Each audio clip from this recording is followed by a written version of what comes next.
Mas os que andavam dispersos iam por toda parte, anunciando a palavra. Você observa que os apóstolos ficaram em Jerusalém, não era eles que estavam fazendo isso aí, o texto é bem claro.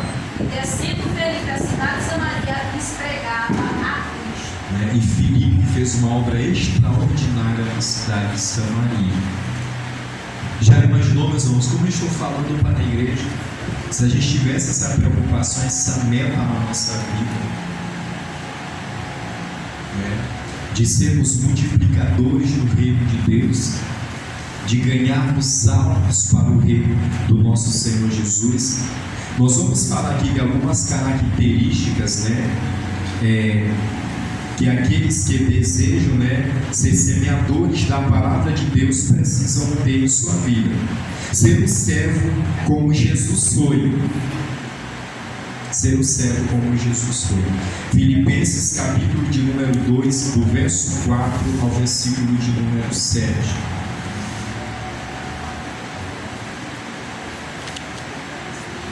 A primeira característica é ser um servo como Jesus ele foi.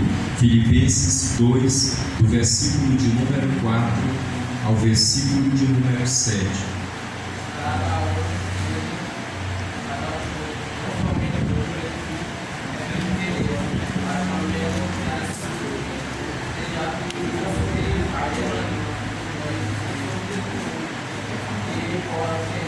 Seja a atitude de vocês a mesma atitude de Jesus Cristo, que embora sendo Deus,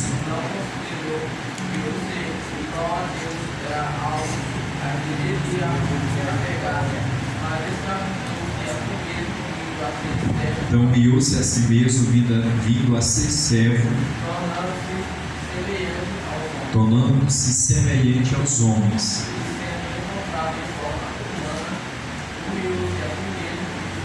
Humilhou-se a si mesmo e foi obediente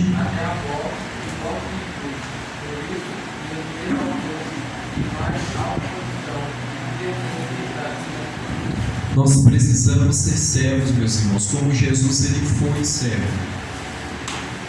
Ele não estava ali para fazer a vontade dele, ele estava para fazer a vontade do seu Pai.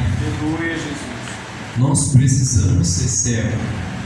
Deus nos chamou para que nós fizéssemos a vontade dele. O que Deus quer comigo? O que Deus quer com você?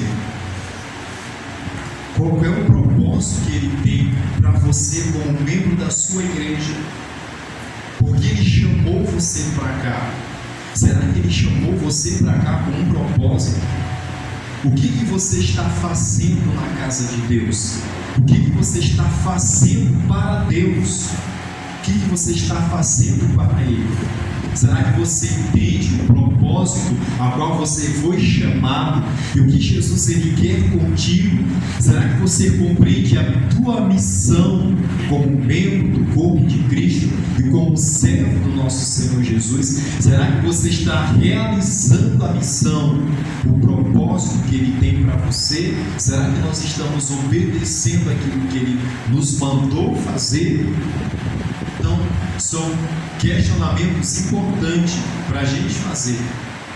Porque se eu não estou fazendo aquilo que Jesus me mandou, eu estou fora do propósito dele.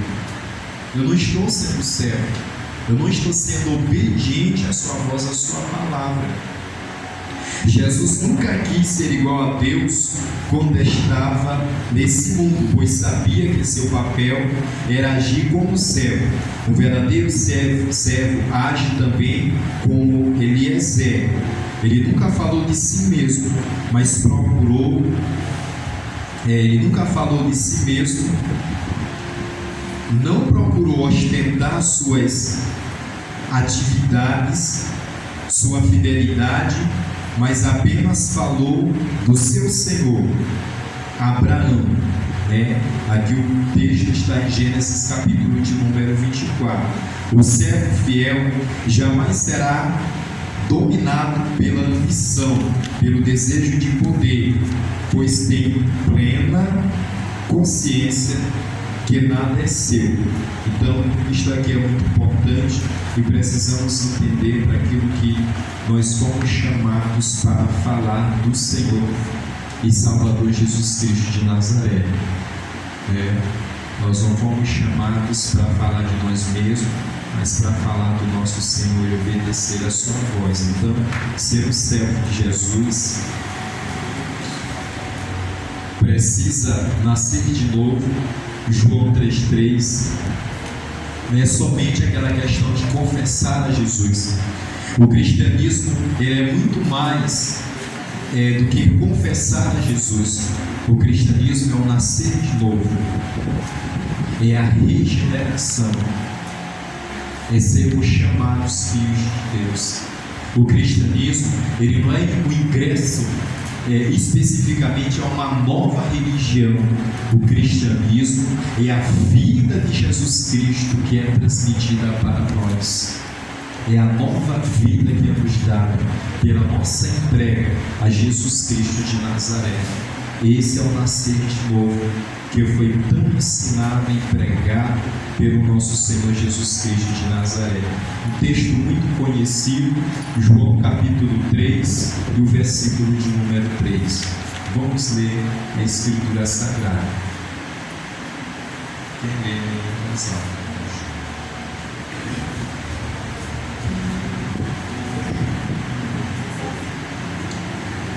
João 3,3.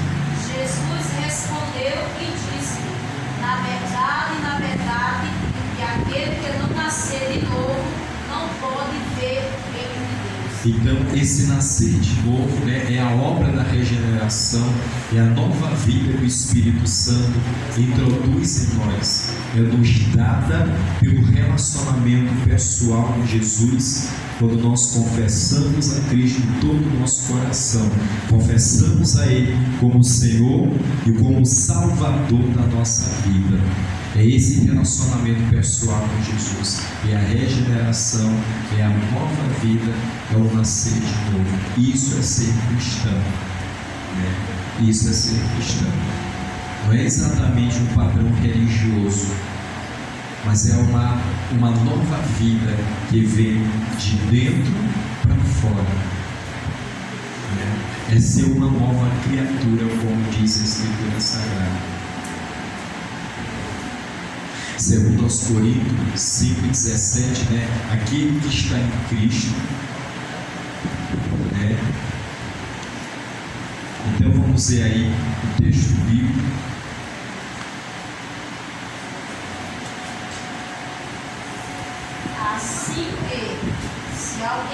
Assim que, se alguém está em Cristo, nova criatura é. As coisas velhas já passaram. As coisas antigas, os procedimentos, a vida antiga já passou. E eis que tudo se fez novo. Jesus fez novas todas as coisas, naquele que verdadeiramente está em Jesus. Então, para fazer a obra de Deus é necessário que nós possamos nascer de novo, para semear a sua palavra, para fazer a sua vontade. O homem que nasce de novo tem a nova natureza implantada no seu coração. Por isso procura falar apenas das coisas de Deus. Nunca busca promover a si mesmo, mas busca ser uma testemunha viva de Cristo, que é uma questão interessante, que o Evangelho hoje, ele virou um instrumento de promoção humana. O instrumento de promoção humana. Onde eu desejo demais que Deus me use, não para que o nome dele seja glorificado, mas para que eu fique famoso, para que eu apareça tanto como um pregador quanto como aquele que louva para Deus. Então, para que eu fique conhecido, para que eu fique famoso, para que o meu nome apareça, não o nome de Jesus. E nós temos esse sistema gospel, que é uma grande indústria nesse sentido. Hoje, quais são as pessoas que têm o desejo de fazer a obra do Senhor com uma motivação sincera?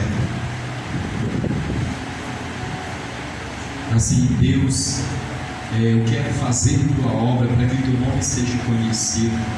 não estou buscando a minha exaltação pessoal, minha promoção pessoal, estou buscando a exaltação do teu nome. Então hoje isso é uma questão muito rara em nossos dias, pela grande máquina da indústria gospel que nós temos em nossos dias. Isso é complicado porque a pessoa pode se frustrar bastante. Nem todos são chamados, talvez, para ter um ministério assim. Tem pessoas que Deus faz isso, mas nem todos são chamados para isso. Porque a gente precisa entender que o Evangelho, meus irmãos, a glória em quem aparece é o nosso Senhor Jesus Cristo de Nazaré. A glória é para o nosso Senhor Jesus. Então, essa é uma questão delicada, né? É um dos pilares da reforma. É um dos 5 pilares da reforma. Só de glória de Deus, né? Somente a glória de Deus. A glória é unicamente para o nosso Deus. Louvado seja o nome do nosso Senhor Jesus Cristo. Nós vamos em Atos 1, versículo de número 8.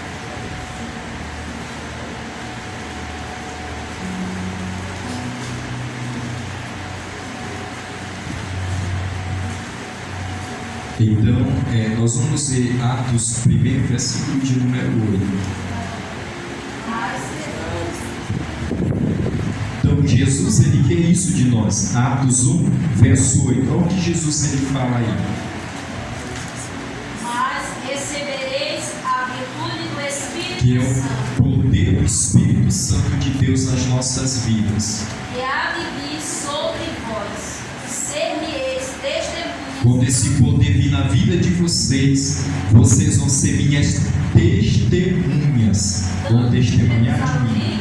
Jerusalém, Como em toda a Judéia e Samaria e até os confins da terra.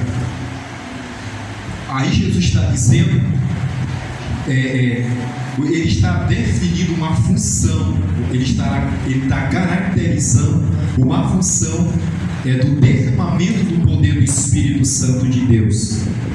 O Espírito Santo foi nos dado para que Jesus falou aí? Para me falar em línguas e me alegrar demais. Aí a gente vê o povo rodando, pulando, derrubando as cadeiras, chutando o outro, virando caramelo, subindo as paredes da congregação. Será que foi para isso que Jesus disse que o poder do Espírito Santo seria dado? Para que ele disse que o poder do Espírito Santo seria dado? Olha, meus irmãos, olha como isso aí é importante. Para que ele estava dando poder para a igreja? Para quê?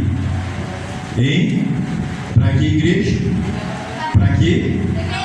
Para quê?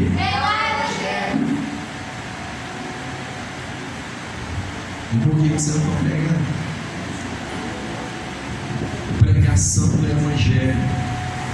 Pregação do Evangelho. Esse poder de Deus era para que nós fôssemos testemunhas do nosso Senhor Jesus, né? E pregássemos sobre o poder e sobre a unção do Espírito Santo. Eu pergunto, os irmãos que receberam, fizeram ou não fizeram isso? Hein? Fizeram ou não fizeram? Fizeram. Então nós precisamos entender, é muito interessante, meus irmãos, que a gente observa que o que Jesus vem ensinando, tudo repercute nisso, pregação do Evangelho, anunciar a sua palavra, né? Anunciar a sua palavra. Então, a lição é muito boa, né? Porque está de acordo com o que nós estamos realizando, né? Com esse trabalho que nós estamos fazendo. Nós vamos ver aqui só mais um texto. Já foi lido, Romanos 15, versos 18 ao 20. Leiam rapidamente, Romanos 15, versos 18 ao 20. É um texto sagrado. Porque não ousaria dizer coisa alguma que Cristo por mim não tenha feito, para a obediência dos gentios, por palavras e por obras, pelo poder dos sinais e prodígios, da virtude do Espírito de Deus, de maneira que desde Jerusalém e arredores e até o Lírico tenho pregado o Evangelho de Jesus Cristo. E desta maneira me esforcei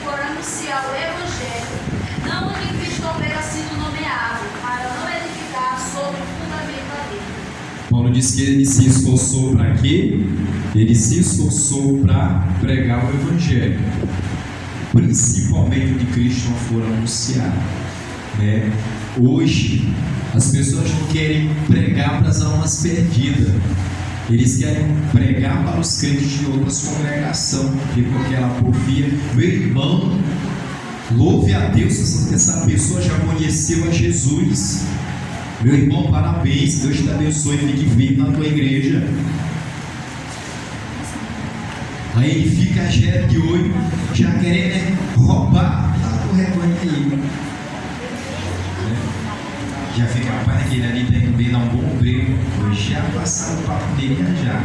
Ele diz, rapaz, está um bom obreiro demais, estou vendo pessoas que estão ganhando mal. Essa igreja está dando uma oportunidade que não precisa não. Se eu tivesse aqui, estava recebendo já, porque eles botam logo o dinheiro. E é um princípio bíblico que a Bíblia condena. A Bíblia diz que aquele que faz a obra de Deus, ele não pode ser avarento, né? Ser apegado ao dinheiro. Por mais que Deus nos honre no ministério, mas a gente sabe que essa questão é um dilema, a gente precisa tomar bastante cuidado. Aí ele vem para cá, isso aí não vai dar uma oportunidade para crescer não. Um obreiro, como todo dedicado, trabalhador demais, eu vejo que é esforço, vem para cá, né? Aqui não vai ser bem valorizado. Nós vamos logo consagrar, a primeira coisa que eles votam é a consagração, vamos consagrar o bispo, vai ser logo o bispo, ele fica todo. Aí se for atrás, meus irmãos. Então a gente observa, essa é uma questão de ética ministerial, respeito do trabalho da outra pessoa, né? Alguém que não respeita o trabalho do outro que está realizando. Então as almas, já tomou a decisão, está na igreja, Deus abençoe a jornada dessa vida, dessa alma. Eu vou ser instrumento para atrapalhar a chamada daquela pessoa, sendo que Deus chamou aquela pessoa para ele servir naquela determinada igreja. A gente não pode fazer isso, né? Então Paulo é um homem que pregava, mas ele tinha ética ministerial também na sua vida. E são princípios importantes para nós que fazemos obra do Senhor. Precisamos pregar para as almas que estão no mundo, as almas que estão perdidas, as almas que estão morrendo, as almas que estão sofrendo, as almas que estão escravizadas por Satanás, para que elas sejam livres pelo poder de Deus. E essa mensagem, essa responsabilidade, Deus confiou para mim, Deus confiou para você, e nós temos a ordem dele, a autoridade dele, a presença dele e o poder dele conosco para realizar tal obra para a glória e honra do nome de Jesus Cristo de Nazaré. Bendito seja Deus, né? Pois é, meus irmãos, Deus nos abençoe em nome de Jesus, né?